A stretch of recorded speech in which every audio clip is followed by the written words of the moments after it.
«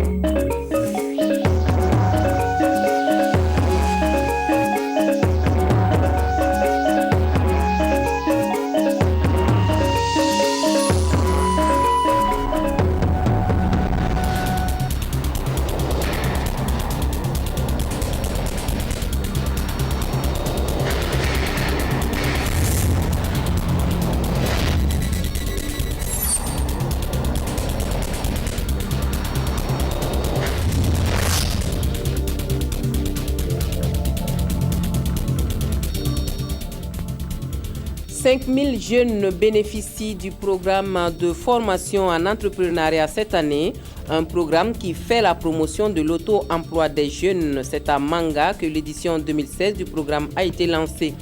11e journée de manifestation en France contre la loi du travail, un regain de tension suite à l'adoption ce mardi du projet de loi El Khomri par le Sénat. C'est le menu de ce journal. Bonjour à tous et bienvenue à cette édition de l'actualité de la mi-journée sur la télévision du Burkina. De l'appétit si vous êtes à table. Pour ouvrir ce journal, nous allons dans le plateau central pour visiter avec le ministre de l'Eau et de l'Assainissement des infrastructures hydrauliques en réalisation une adduction d'eau potable en réalisation à Dapelgo, un forage à Nagrengo. Ambroise Nyuga poursuit ainsi sa tournée de constat et de la mise en œuvre du programme présidentiel d'urgence dans son volet eau et assainissement. Nous suivons cette tournée du ministre Ambroise Nyuga Ouedraogo avec Mathias Drabo et Oumou Sissé. Zéro corvée d'eau pour les populations d'ici l'horizon 2020. C'est l'objectif du président Rochma Christian Kabouré. Bientôt une réalité pour celle de la région du plateau central, la commune rurale de Dapelgo. Se voit ici doté d'une adduction d'eau potable simplifiée à fonctionnement solaire. Un ouvrage en phase d'achèvement. Première étape pour le ministre en charge de l'eau et sa délégation. Cap ensuite sur Kolokom. Ce village est bénéficiaire d'un forage avec des systèmes d'assainissement et d'abreuvoir pour le bétail. Ces visites répondent à deux choses. D'abord, la vérification de l'effectivité du début du programme présidentiel dans le secteur de l'eau potable et de l'assainissement. La deuxième chose, nous voulions effectivement constater la qualité des travaux faits et l'état d'avancement site par site. Et on espère que le rythme va un peu s'accélérer pour qu'on atteigne les objectifs annuels. Malgré une timidité dans le démarrage du programme présidentiel d'urgence, composante eau et assainissement dans le plateau central, le ministre Nyuga Ambroise Ouedraogo se dit satisfait des ouvrages déjà réalisés. Pour l'année 2016, ce sont plus de 1000 forages, une soixantaine d'adductions d'eau potable simplifiées qui seront réalisées dans les régions. Des anciens forages seront réhabilités. Des latrines familiales sont également en construction. L'État bénéficie de l'appui de partenaires techniques et financiers que sont les ONG pour la mise en œuvre de cette composante eau et assainissement. Le Fonds international de développement agricole, à travers son projet NER Tabac, offre 10 véhicules au ministère en charge de l'agriculture pour ses services de concentrés dans les régions du Nord, de l'Est et du Centre-Nord.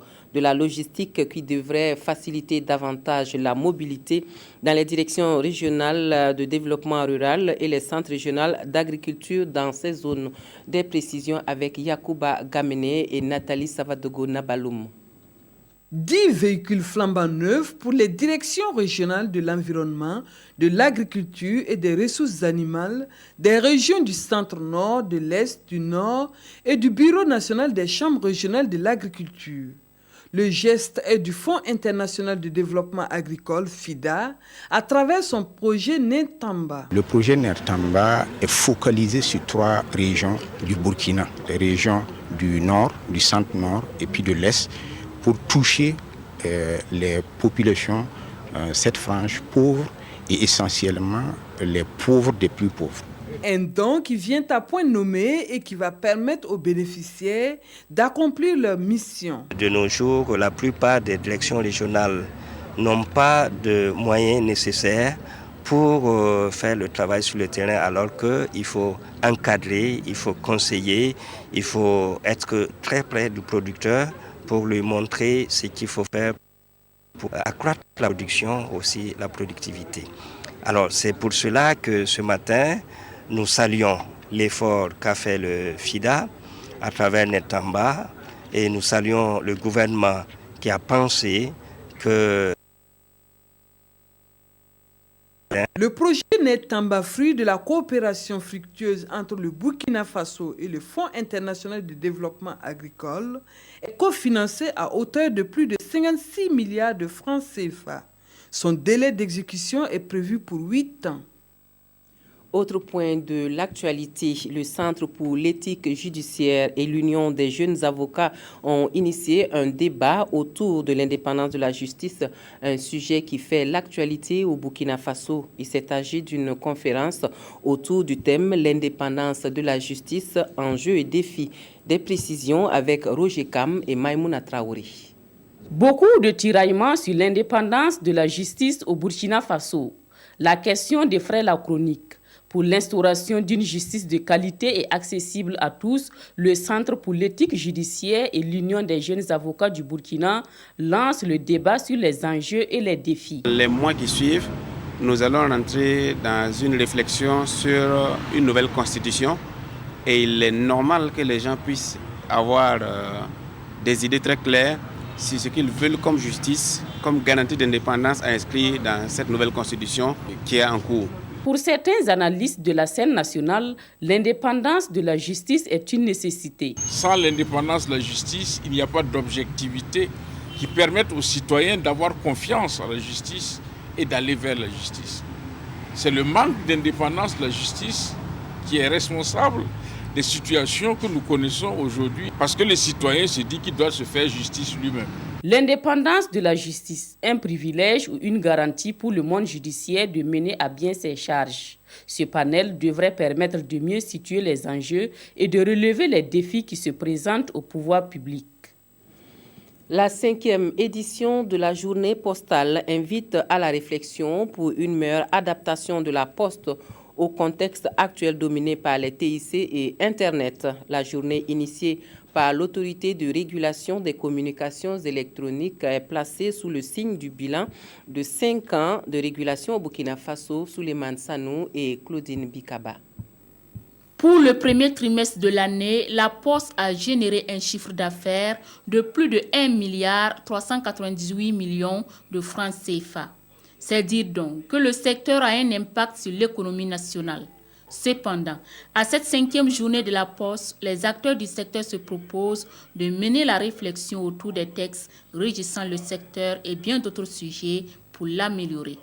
Tous les acteurs ont besoin de pouvoir véritablement donc se mettre ensemble, d'abord comprendre les textes qui sont là, analyser les enjeux et les difficultés qui sont là. Vous savez, d'ailleurs, on a fait appel à la douane, afin donc de pouvoir véritablement trouver et faire des propositions utiles, non seulement pour l'autorité de régulation dans le cadre de ses activités, mais aussi au gouvernement afin de faire évoluer éventuellement, si besoin il y a, la réglementation dans le secteur. La Poste a besoin aujourd'hui des actions d'anticipation et d'innovation pour occuper toute sa place de l'avis du parrain de la journée issu du milieu. Vous savez que l'électronique est venue et on dit que c'est une concurrence. Et ça, c'est le courrier des ménages. Ce que vous et moi, vous nous envoyons comme courrier, ça ne passe plus. Mais le courrier qu'on commande par Internet, il n'est pas transporté par Internet. Il est transporté par un opérateur qui peut être la Poste. Il faut que la Poste s'adapte. 3 jours de réflexion devraient permettre à ces acteurs du domaine de la Poste de s'approprier les textes, mais aussi d'apporter des propositions concrètes pour faire avancer le secteur de la Poste au Burkina. Ce sont au total 5 000 jeunes qui vont bénéficier cette année du programme de formation en entrepreneuriat.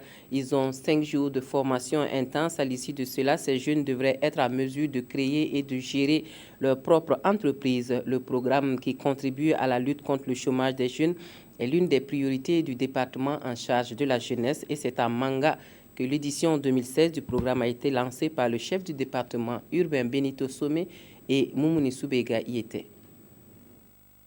Sous l'impulsion du département en charge de la jeunesse, de la formation et de l'insertion professionnelle, ces jeunes au nombre de 5 000 ont pris l'engagement d'investir dans l'entrepreneuriat. Mais avant, il faut connaître les secrets du domaine. Et c'est ce qui justifie le lancement du FPE, le programme de formation des jeunes, par le premier responsable de ce département ministériel. Il s'agit d'inculquer aux jeunes l'esprit vraiment d'entrepreneuriat. Les voies de la réussite professionnelle sont multiples. Un jeune qui évolue dans le monde rural, il peut réussir dans la vie professionnelle si nous lui donnons les rudiments d'une formation professionnelle, si nous donnons les rudiments vraiment de l'esprit d'entreprise. Au lancement de cette 7e édition du programme, 5 jeunes ont reçu des chèques dont le montant est compris entre 1 million et 1 900 000. Et certains ont déjà fait leur choix pour s'auto-employer. Nous comptons faire l'élevage de porcines. Dans notre commune, vraiment, c'est difficile. Nous sommes à la frontière de Ghana. Vraiment, c'est difficile pour nous. On n'arrive pas, on n'a rien à faire là-bas. À l'issue de la formation qui va se poursuivre dans toutes les 13 régions, chaque bénéficiaire recevra son chèque d'IFEJ, le fonds d'appui aux initiatives des jeunes. Le parrain de l'édition, Monseigneur Gabriel Sayago, évêque de Manga, les a invités à mettre à profit ce programme pour réaliser leurs rêves. Le Burkina Faso devrait bientôt disposer d'un plan national de lutte contre l'apatride afin de réduire le nombre de personnes ne pouvant se faire prévaloir de leur droit à une nationalité pour des raisons diverses. Le Haut Commissariat pour les réfugiés et son point focal au ministère en charge des droits humains ont initié une rencontre à Koudougou en vue de l'élaboration de ce document. Des précisions avec Jean Zongo et Ramatou Zida. La problématique de l'apatridie sur la table des échanges ici à Koudougou. Les parties prenantes vont se pencher sur les causes et les conséquences de l'apatridie ainsi que les moyens d'identifier les potentiels groupes à risque. Cela va permettre d'élaborer une feuille de route pour lutter efficacement contre le phénomène au Burkina et dans la sous-région. C'est un sujet qui n'est pas très connu et on compte qu'avec ce plan d'action, il y aura des séances de sensibilisation. C'est un travail de longue haleine et le HCR a lancé cette campagne d'éradication depuis 2014 pour une décennie, 10 ans. Et on espère qu'en 2024, on aura arrivé à l'objectif fixé. Les travaux vont durer 3 jours. Ils s'inscrivent dans la mise en œuvre de la déclaration d'Abidjan de février 2015 sur la prévention et la protection des cas d'apatridie. Une déclaration pour laquelle les pays membres de la CEDEAO se sont engagés à prendre des mesures concrètes. Une personne qui est déclarée apatride n'a pas toute la plénitude de ses droits. Et les droits civils, politiques, économiques, sociaux sont en danger. Donc, comme nous sommes le ministère en charge des droits humains, donc, on doit s'intéresser à la question. Les statistiques, bien que peu fiables, estiment à 10 millions dans le monde et 750 000 en Afrique de l'Ouest le nombre de personnes ne pouvant se prévaloir d'une nationalité. Donc bientôt une feuille de route pour la lutte contre l'apatridie au Burkina Faso. Nous allons à Dori pour la fin de formation pour les militaires du 11e régiment de l'infanterie commando. Ils ont reçu leurs attestations des mains du chef d'état-major général des armées, de l'ambassadeur des États-Unis d'Amérique au Burkina Faso. C'est une formation conduite par des instructeurs américains qui étaient axés sur les actions civilo-militaires en vue de renforcer la collaboration avec les populations pour la réussite des missions de sécurisation. Des précisions avec Yacouba Ouedraogo et Bernard Diassou. Selon un constat, les forces armées sont généralement informées après les attaques, ce qui montre le très bas niveau de coopération qu'il y a avec les populations. D'où une formation en action civilo-militaire à 12 de ces hommes du groupement des forces antiterroristes du 11e régiment d'infanterie commando de Dori. Formation qui a duré 1 mois et conduite par des experts américains. Nous avons commencé cette première formation. Les 12 qui viennent d'avoir leur certificat aujourd'hui, nous espérons que ça va être un début de développer ces skills, ce cadre, cette habileté. Classée zone rouge au regard des attaques terroristes, la région du Sahel présentait le besoin urgent d'une telle formation.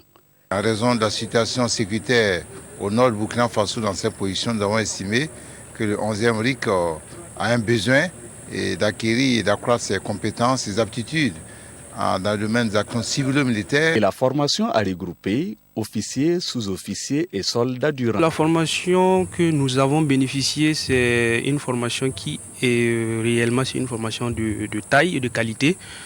Et en ce sens que nous sommes dans une zone là où effectivement il y a beaucoup d'attaques. Il faut noter que la coopération militaire entre le Burkina et les États-Unis d'Amérique s'articule autour des points: formation des forces de maintien de la paix, professionnalisation de l'armée et lutte contre le terrorisme. L'ambassadeur américain a aussi visité l'infirmerie de la garnison militaire de Dori.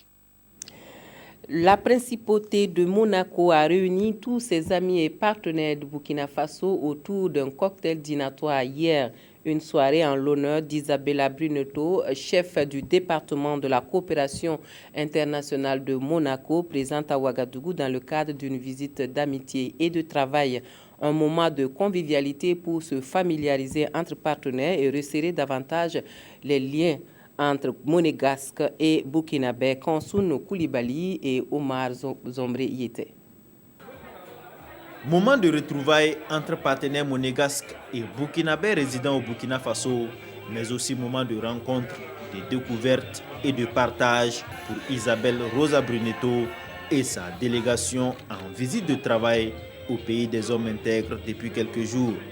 Ce cocktail organisé en son honneur est aussi une tribune pour le resserrement des liens d'amitié. C'est aussi l'occasion de mieux se connaître et puis de mesurer tout le travail qu'on a fait depuis 10 ans, tous les liens qu'on a tissés avec nos amis burkinabés, qu'ils soient de toutes les associations, de la société civile ou bien des ministères ou bien de la protection civile. Depuis 2004, la principauté de Monaco entretient des liens étroits d'amitié avec le Burkina Faso. Des liens qui se manifestent dans plusieurs secteurs d'activité. Nous faisons des petits projets porte à porte qui vont s'adresser directement à ceux-là qui sont dans les besoins, dans le cadre des activités rémunératrices des femmes, la lutte contre l'excision, l'aide, l'appui aux sapeurs-pompiers, l'appui à l'école internationale des sapeurs-pompiers, les microcrédits, plein de petites choses. Des présents ont été échangés au cours de ce cocktail dînatoire. Visiblement satisfaite de son premier séjour au Burkina, Isabelle Rosa Brunetto dit vouloir revenir en 2017 lors de la prochaine tenue de la commission de coopération. Hors de chez nous, en France, des milliers de personnes ont défilé contre la loi de travail qui va précariser les salariés selon les manifestants. C'est donc les syndicats qui manifestent ainsi pour la 11e fois contre la loi El Khomri qui a été votée par le Sénat ce mardi. En France, le Sénat a adopté le projet de loi travail ce mardi, 11e journée de manifestation. Entre 64 et 200 000 personnes ont défilé contre une loi qui va, selon eux, précariser les salariés. Le numéro 1 de la CGT, Philippe Martinez, rencontrera le Premier ministre Manuel Valls ce mercredi. Et confiant comme depuis 4 mois, c'est pas nous qui sommes en position de faiblesse. Je vous le répète, on a un soutien majoritaire à tous les niveaux et c'est au gouvernement de prendre ses responsabilités. On parle beaucoup depuis dimanche d'écouter les peuples. Vous savez ? Eh bien, on a l'occasion, en tout cas le gouvernement et le président de la République ont l'occasion de le faire ici en France aussi. Quelques affrontements ont éclaté. La police a procédé à 41 interpellations. La relecture de la loi par les députés est prévue le 5 juillet, date de la prochaine manifestation. Et pour finir, la revue de presse des quotidiens, les parutions du jour se sont intéressées au renouvellement de la MINUSMA au Mali et ont remis l'affaire Guiro au goût du jour. C'est Aimé Solange Digma qui a lu la presse pour nous. L'affaire Guiro en cassation occupe la plupart des manchettes de parution du jour. Ousmane Guiro devant la Cour de cassation aujourd'hui, nous informe le pays. Poursuivi pour corruption, enrichissement illicite, violation de la législation sur l'échange, se rappelle aujourd'hui au Faso, l'ancien directeur général des douanes avait été condamné en juin 2015 à 2 ans de prison avec sursis, au paiement de 10 millions de francs CFA d'amende et la confiscation des objets saisis à hauteur de 900 millions de nos francs. Un verdict souligne entre-temps qui ne satisfaisait pas une certaine opinion qui souhaitait voir Guiraud sévèrement condamné pour l'exemple. Il s'agit donc ce matin pour la Cour, indique l'observateur Palga, de confirmer le verdict prononcé lors des assises ou de casser ce verdict et renvoyer le dossier à la Cour d'appel afin d'être jugé à nouveau. Le renouvellement et le renforcement du mandat de la MINUSMA également en question dans les quotidiens du jour. Que d'espoir avec le mandat en perspective de la MINUSMA 2, titre aujourd'hui au Faso. C'est en principe ce jour que le Conseil de sécurité doit acter le renouvellement du mandat de la mission multidimensionnelle intégrée de l'ONU pour la stabilisation au Mali. Une MINUSMA 2 requinquée, des troupes avec le moral au zénith et du matériel en surplus et qui peuvent agir. Alors, s'exclame l'observateur Palga, les djihadistes de tout poil tapis dans les dunes du septentrion malien n'ont qu'à bien se tenir, la nouvelle MINUSMA arrive. Il reste à espérer que pour plus d'efficacité, les populations du Nord Mali se mettent en phase avec le nouveau mandat et contribuent au mieux à son succès, indique le pays. Fin de l'actualité de la mi-journée. Merci de nous avoir suivis. Un excellent après-midi à tous et à toutes.